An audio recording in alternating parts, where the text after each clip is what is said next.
Hi guys, it's me again. Ayan, kagigising lang natin pero ito ang lola nyo, diretso agad sa hugasan. Hugasan, paggising ko sa umaga. Ayan, kahit naghugas na ako kagabi niyan, alam nyo ba? Nandyan pa rin ang hugasan, hindi maubos-ubos, hindi mawala-wala. Kaya ito, kahit malamig ang panahon, ayan, habang wala akong ginagawa, bago ako mag-almusal, hugas muna tayo ng plato. Yan, ito talaga ang buhay dito sa abroad. Ayan, hindi tayo pwedeng lagi na lang tayo tanghali magising, matulog-tulog. Ayan, dami talagang ginagawa. Busy talaga ang araw. Ganito. Hindi naman tayo pwedeng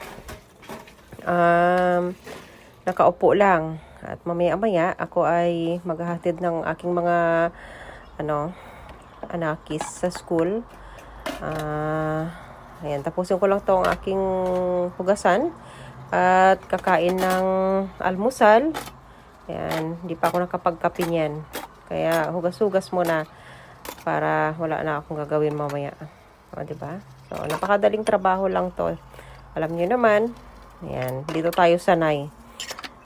Kaya, hindi na kayo magtaka sa lola nyo kung minsan hindi ako nakapag-upload ng aking mga gustong gagawing vlog kasi nga busy. Ayan, busy ang lola. Kaya ito, ayan, maganda at mainit-init ang tubig. Ayan, maganda maghugas-hugas ng kamay. Pero, ayan, baka nagtataka kayo bakit naka-gloves ako. Kasi, ayaw ko maghawak ng sabon. At saka, tawag nito, yung aking kamay, ayan, parang pag sobrang kung minsan, pag araw-araw na kasi naghuhugas ng ganito, naglilinis, kailangan talaga naka-gloves tayo. At protection na din yan para hindi yung kamay natin. Hindi magnipis. Ayan, kasi dati nang manipis. Diba? Kaya, ayan, dito, maglilinis pa ako dito. Kasi ang dami pang, dami mga oil na natira kagabi. Kasi nagluto si Get Back. Kaya, yan, nakalimutan ko linisan kasi natulog naman na ako ng maaga. At saka, pag siya nandito sa kitchen, hindi niya na talaga yan maasikaso ang paglilinis. Kasi, ayan, pagod siya. At saka, nandiyan na lang yan. Manunood na lang siya ng paborito niyang movie. Kaya, ayan, ako pa din. Kaya ginagawa ko to pagka gising ko, pag mayroong dapat gawin, talagang ginagawa ko siya para wala na akong gagawin. Kaysa naman nakaupo lang ako. Wala naman akong ginagawa. O, diba? Kaya ganito talaga pag nanay ka, yan, di tayo mapalagay na wala tayong gagawin sa bahay. Kaya dito natin i-focus yung sarili natin para hindi tayo malungkot.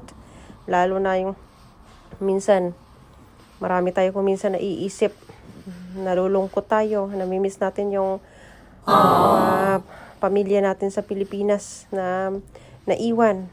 Kaya, ayan. At saka, ayan, busy-busy rin ang lula nyo sa araw-araw, guys, kasi alam nyo na.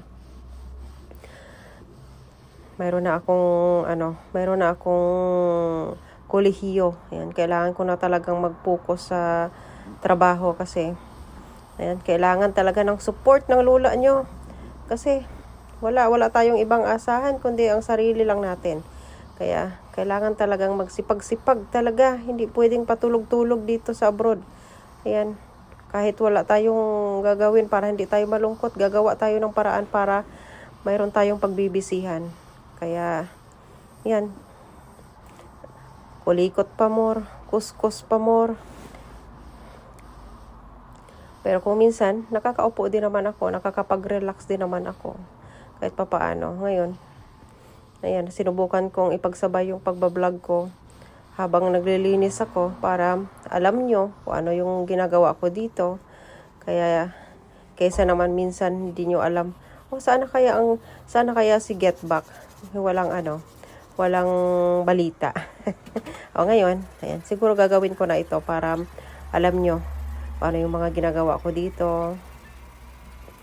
Lalo na yung mga, si Kuya, si Christian, ayan, si Get Back, minsan, wala talaga siya dito. Minsan nandito, pag off. Kaya, ayan, pasensya na kayo kung minsan hindi siya nakakasama sa vlog. Pero, ngayon, pipilitin na natin sama. Kaya, ito na nga. At, syempre, ayan, so shoutout ko din yung aking mga members dyan. Ayan, Mia's Cake, Boy Lasa. Ayan, Pilia the Adventurer, Joel's Vlog. Ayan, maraming salamat sa inyong suporta. Sana hindi kayo magsasawa. At syempre guys, suportahan din natin sila. Ayan, visit natin ang kanilang channel account para, ayan, mapapanood nyo rin ang kanilang mga vlogs. At, syempre, sa mga nandito, meron na tayong 12,000 subscribers. Ayan, malapit na road to 13,000 subscriber na tayo, guys. Kaya, ayan, maraming salamat sa inyong suporta. At sana tuloy-tuloy lang tayo. At don't forget to like and share para lagi kayong updated pag mayroong bagong upload dito sa Get Back Family Vlog. At syempre, sa mga kaibigan rin ng mga sulit, ayan, mag-comment lang kayo dyan sa baba at ilagay nyo yung hashtag Get Back Family Vlog para, ayan, alam din ng mga kaibigan natin at mabisita din ang inyong mga tahanan. At ayan, tapos na ang aking kusko. At ito, naghahanda na at papasok si Christian at ang kanyang friend na si Philip. Ayan, ganyan sila bago kami papasok ng school. Ayan, nagre-ready sila. Laro-laro ng konti. At dito na tayo sa kalsada. Bisikleta yan ang Christian. Papasok ng school. Ayan, kasi nire-request niya talaga na makapwede daw siyang magbisikleta. At ito naman, ayan, dito tayo ulit sa kalsada. Pauwi na ako niyan, guys. At, ayan, sugod tayo sa ulan. Medyo malakas ang ulan ngayon.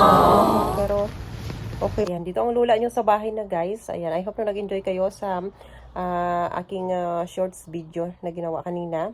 Kahit maulan, kahit hindi maganda ang panahon. Yun lang. At, thank you for watching. And kita-kits tayo ulit sa susunod na vlog.